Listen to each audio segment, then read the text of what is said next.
Assalamualaikum warahmatullahi wabarakatuh. Saya Aziza Febrianti, NIM 2030502141, kelas 252E, mata kuliah pengantar psikoterapi dengan prodi bimbingan penyuluhan Islam. Dosen pengampu Haji Hendra Wijaya SAG MPDI.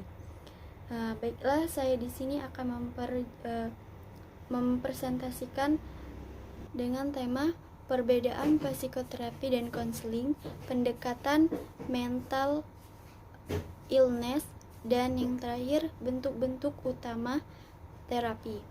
Baiklah, saya akan memperjelas dulu perbedaan psikoterapi dan konseling.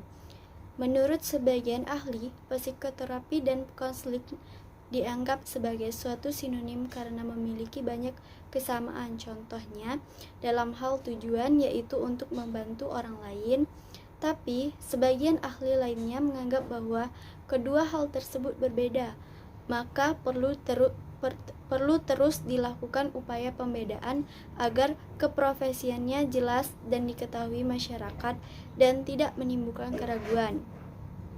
Ivey dan C. McDowning pada tahun 1980 berpendapat bahwa psikoterapi adalah proses jangka panjang berhubungan dengan upaya merekonstruksi seseorang dan perubahan yang lebih besar dalam struktur kepribadian. Sedangkan konseling dikemukakan oleh mereka sebagai suatu proses yang lebih insentif berhubungan dengan upaya membantu orang normal mencapai tujuannya dan agar berfungsi lebih efektif. Berdasarkan pengertian dari Ivey dan C. McDowning, dapat disimpulkan bahwa perbedaannya terletak pada waktu.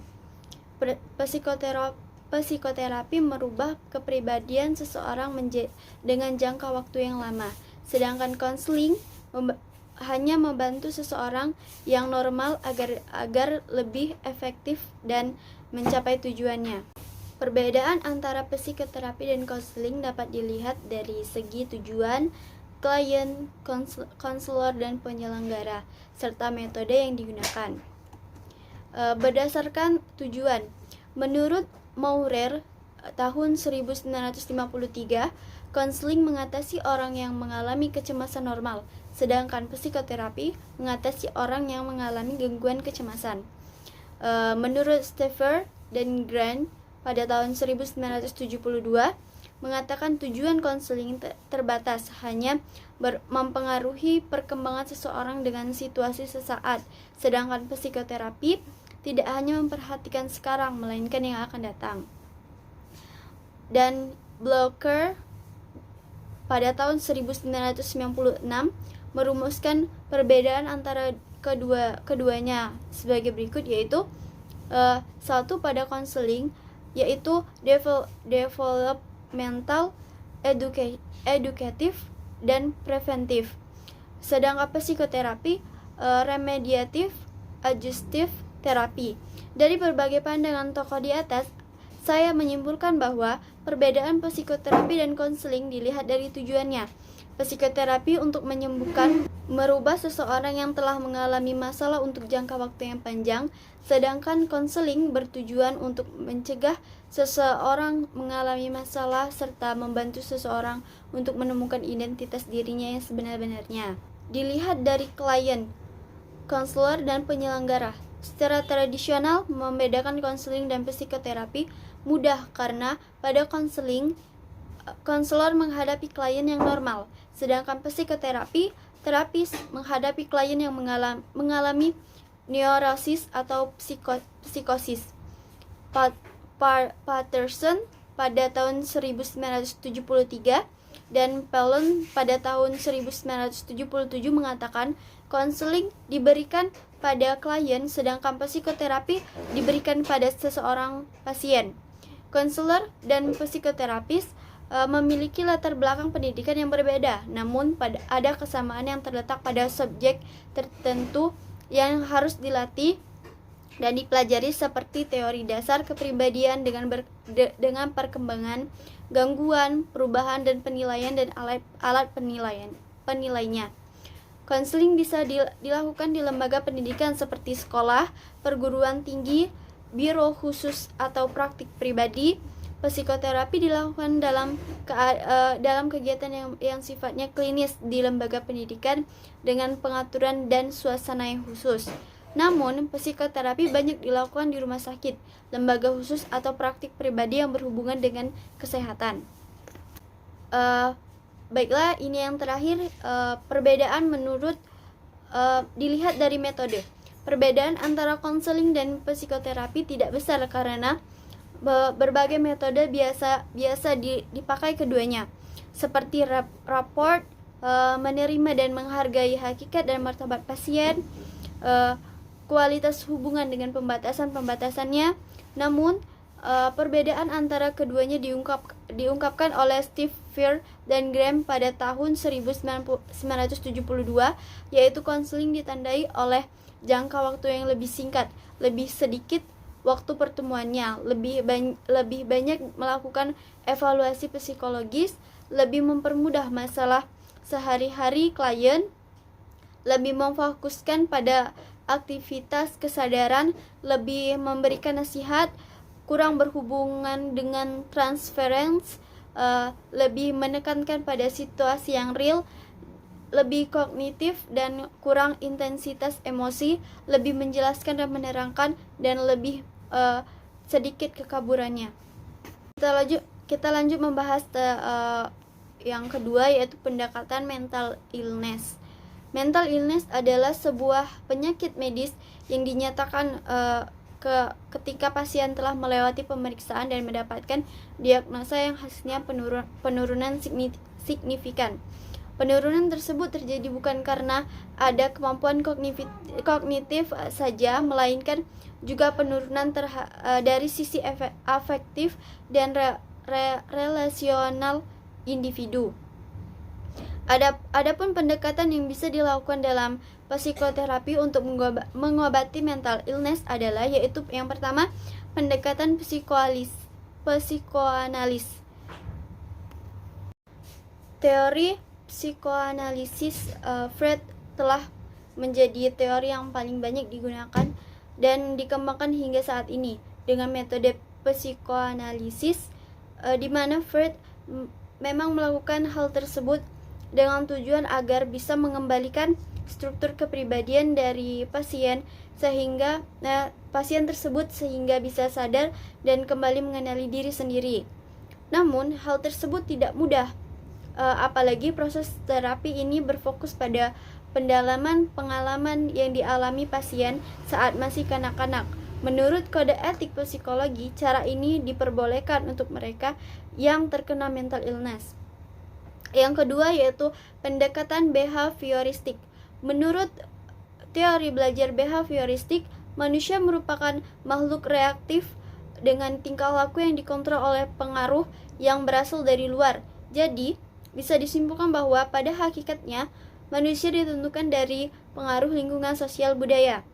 Adanya pendekatan behavioristik adalah tipe yang mementingkan sebuah perilaku dan gejala yang terlihat atau tampak saja, sehingga lebih terkesan objektif. Jenis terapi dalam psikologi yaitu terapi behavioral bertugas mengajari klien menekankan pada pentingnya menggunakan keterampilan yang berkesinambungan untuk menolong dirinya sendiri. Pendekatan ini mengajak mereka untuk sembuh dari dalam dirinya. Yang ketiga, pendekatan humanistik. Teori psikologi humanistik merupakan aliran yang berkembang setelah adanya aliran behaviorisme dan psikoanalisis. Salah satu tokoh yang ada dalam psikologi humanistis adalah Abraham Maslow.